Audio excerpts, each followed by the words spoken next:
नमस्कार दर्शक बंधु पाणीपाग अपडेट्रे आपण को स्वागत।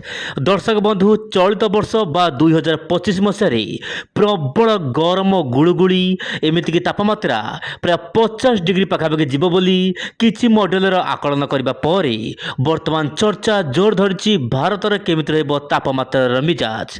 तेबे दर्शक बंधु आमे जानिछे वर्तमान विभिन्न अंचल रे बहु मात्रा रे गछ कटा होउछि एवं तापमात्रा बढ़ी जाउछि।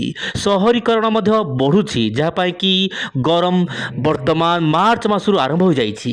तेबे आज वीडियो निश्चय पर आलोचना करबा आगामी दिन मानकरे पाणीपागर स्थिति केमिति रहबो स्पेशली ओडिशा उपरे। आसुन दर्शक बंधु आज वीडियो रे सब किछि आलोचना करबा ता सहित आलोचना करबा लालिना वर्तमान कंडीशन केमिति रहिछि एवं नेगेटिव आईओडी वर्तमान कोन रहिछि परिस्थिति।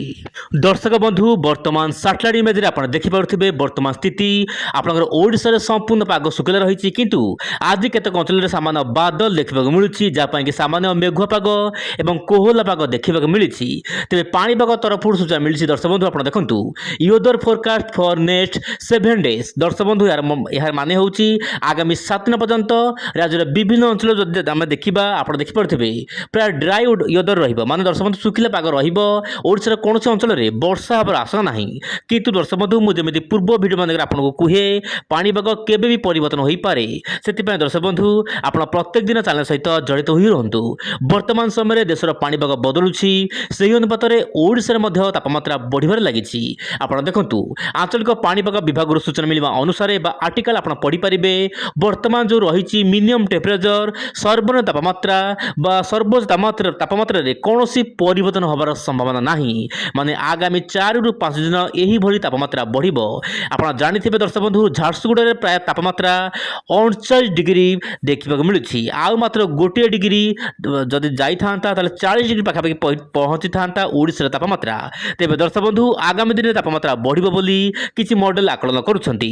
तेबे देखिबा वायु चलन माध्यम तापमात्रा को लेकिन कौन रही पूर्वानुमान आप देखु दर्शक बंधु वर्तमान आपंकर उत्तर पश्चिम दिगरु शुष्क वायु आसुछि किंतु गोटे बड़ डिफरेंट आसुछि दर्शक बंधु कहीं दर्शक बंधु जेहेतु आम जानिचे उत्तर भारत जमीक राजस्थान दिल्ली हरियाणा उत्तर प्रदेश यही सबू राजस्थान सॉरी यही सबू राज्य मानक प्रबल मात्रा गरम होता है किंतु एबे सामान्य पागरे परिवर्तन आसी माने आपनकर जो रहुछि पश्चिमांचल विशेषकर महाराष्ट्र केरल ता सहित गोवा यही सब अंचल में वर्तमान गरम देखा मिलूँ। आप देखो मोबाइल स्क्रीन रे वर्तमान तो वायु उत्तर पश्चिम दिगु आसूची ता सहित दक्षिण पश्चिम वायु आसूची जहाँपाई कि दर्शक बंधु तेलेंगाना आप देखो बेंगलुरु रोचे बेंगलुरु प्रबल तापमात्रा बढ़ुची दिल्ली अपेक्षा ता सहित गुजरात आप देखु ता सहित कर्णाटकर अनेक जिले में प्रबल मात्रा गरम गुलगुल देखा मिलूँ किंतु उत्तर भारत में वर्तमान तापमात्रा कौन परिवर्तन होना आगामी दिन मान तापमात्रा को लेकिन कौन सब बड़ खबर आसूसी निश्चय पर आगामी भिडियो आपको कहबी। एबे देखिबा वर्षा आप देखो दर्शक बंधु वर्षा हबार कौन आशंका ना आप देखिपे किंतु वायुर पैटर्न सामान्य उपरबेला समय परिवर्तन हबार संभावना रही से क्या भा अंचल में हाल्का मध्यम वर्षा हो पारे से पुणी पश्चिमबंग आखपाख अंचल में किंतु ओडिशा रे वर्षा हेब कि नाही ताहा तो कहबा वर्तमान बड़ मुश्किल तथापि दर्शक बंधु मैं आपको कहना चाहिए आप देखो मोबाइल स्क्रीन रे गोटे गुरुजा बलय वर्तमान सक्रिय रहिबो किंतु गोटे ट्रफ लाइन बांग्लादेश रु ओडिशा मध्य को आसीबार आशा रही आगामी दिन मानक जहाँपाई कि हल्का फुल्का वर्षा हेब किंतु कौन भारी वर्षा हबार आशा ना मुझे आपको कहना चाहिए वर्तमान बंगोपसागर में गोटे घूर्णिबल पुणी एक नुआ घूर्णिबल सृष्टि होती किंतु यही घूर्णिबल प्रभाव भारत पर रहिबो कि नाही ताहा कहबा वर्तमान संभव हेब नाही किंतु आगामी दिन निश्चय पर स्पष्ट हेब।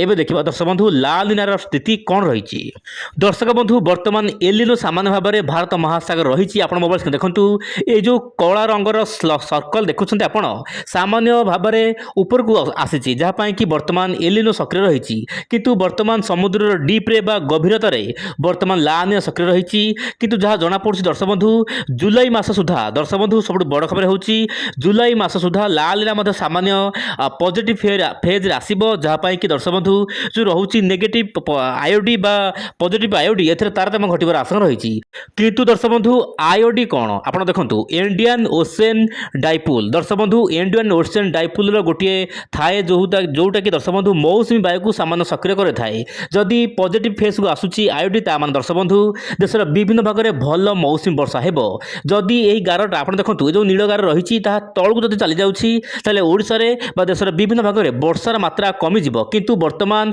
ଯେହେତୁ ବର୍ତ୍ତମାନ ଏହା ନେଗେଟିଭ ଫେଜ୍ ରହିଛି, ସାମାନ୍ୟ ପଜିଟିଭ ଫେଜ୍ ରହିଛି, ଏବେ ବର୍ତ୍ତମାନ ସମାନ୍ତରାଳ ଭାବରେ ଭଲ ବର୍ଷା ଭାରତ ବର୍ଷ ଦେଖିବାକୁ ମିଳିପାରେ। କିନ୍ତୁ ପାଣିପାଗର ଭାରତୀୟ ପାଣିପାଗର ସୂଚନା ରହିଛି ଆଗାମୀ ଦିନରେ କ'ଣ ସବୁ ପାଣିପାଗର ଅପଡେଟ୍ ଆସିବ ମୌସୁମୀକୁ ନେଇକି, ତାହା ନିଶ୍ଚୟ ଉପରେ ଅପଡେଟ୍ ଆସିଲେ ମୁଁ ଆପଣଙ୍କ ସାମ୍ନାରେ ରଖିବାକୁ ଚାହିଁବି।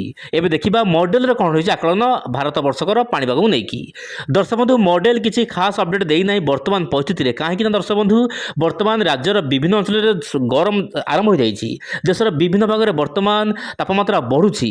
ଦକ୍ଷିଣ ଭାରତ ଆପଣ ଦେଖନ୍ତୁ, ଦକ୍ଷିଣ ପଶ୍ଚିମ ଭାରତରେ ସ୍ପେଶାଲି ତାପମାତ୍ରା ବଢ଼ିବାରେ ଲାଗିଛି କେନ୍ଦ୍ର ଭାରତରେ, କିନ୍ତୁ ଆପଣଙ୍କର ପୂର୍ବ ଭାରତ ଯେମିତିକି ଆସାମ, ମଣିପୁର, ତ୍ରିପୁରା ଏହିସବୁ ରାଜ୍ୟମାନଙ୍କରେ ବର୍ଷା ଦେଖିବାକୁ ମିଳୁଛି। ପଶ୍ଚିମ ଝଡ଼ ପ୍ରଭାବରେ ଉତ୍ତର ଭାରତରେ ମଧ୍ୟ ଲଗାତାର ବର୍ଷା ଦେଖିବାକୁ ମିଳୁଛି। ଏହିସବୁ ମଧ୍ୟରେ ବଙ୍ଗୋପସାଗରରେ ଛୋଟ ମୋଟ ଘୂର୍ଣ୍ଣିବଳୟ ମଧ୍ୟ ରହିବ, ବିଶେଷ କରି ଦକ୍ଷିଣ ବଙ୍ଗୋପସାଗରରେ, କିନ୍ତୁ ଏହାର ପ୍ରଭାବ ଓଡ଼ିଶା ଉପରେ ପଡ଼ିବାର ସମ୍ଭାବନା ବର୍ତ୍ତମାନ କମ୍ ରହିଛି। କିନ୍ତୁ ଗୋଆ, କେରଳ ଏହାର ଆଖପାଖ ଅଞ୍ଚଳରେ ମଧ୍ୟମରୁ ପ୍ରବଳ ବର୍ଷା ଆଗାମୀ ଦିନମାନଙ୍କରେ ଦେଖିବାକୁ ମିଳିପାରେ। କିନ୍ତୁ ବଡ଼ ଖବର ହେଉଛି ଦକ୍ଷିଣ ଭାରତ, ପଶ୍ଚିମ ଭାରତରେ ତାପମାତ୍ରା ବଢ଼ିବ, 40 ଡିଗ୍ରୀ ପାର ହେବ ତାପମାତ୍ରା। ଓଡ଼ିଶାରେ ମଧ୍ୟ ସବୁଠୁ ବଡ଼ ଖବର ହେଉଛି ଓଡ଼ିଶାରେ 10 ତାରିଖ ପରେ 10ରୁ 17 ତାରିଖ ମଧ୍ୟରେ ରାଜ୍ୟର ବିଭିନ୍ନ ଅଞ୍ଚଳରେ ତାପମାତ୍ରା ପ୍ରାୟ 40 ଡିଗ୍ରୀ ପାର ହେବ ଏବଂ ପ୍ରବଳ ଗରମ ଜନଜୀବନକୁ ଅସ୍ତବ୍ୟସ୍ତ କରିପାରେ ବୋଲି ଯାହା ମଡେଲ ବର୍ତ୍ତମାନ ସମୟରେ ଆଶଙ୍କା କରୁଛି। କିନ୍ତୁ ଦର୍ଶକ ବନ୍ଧୁ 15ରୁ 18 ତାରିଖ ମଧ୍ୟରେ ଗୋଟିଏ ବଡ଼ ପଶ୍ଚିମ ଝଡ଼ ମଧ୍ୟ ଆସିବାର ଆଶଙ୍କା ରହିଛି। ଦେଖିବାର କଥା ଆଗାମୀ ଦିନରେ ପାଣିପାଗକୁ ନେଇକି କ'ଣ ସବୁ ବଡ଼ ଅପଡେଟ୍ ରହୁଛି। ତେବେ ଆଜି ପାଇଁ ଏତିକି, ପୁଣି ଦେଖିବା ଆସନ୍ତା କାଲି ଆଉ ଏକ ନୂଆ ଅପଡେଟ୍ରେ। ନମସ୍କାର, ଜୟ ଜଗନ୍ନାଥ ଦର୍ଶକ ବନ୍ଧୁ।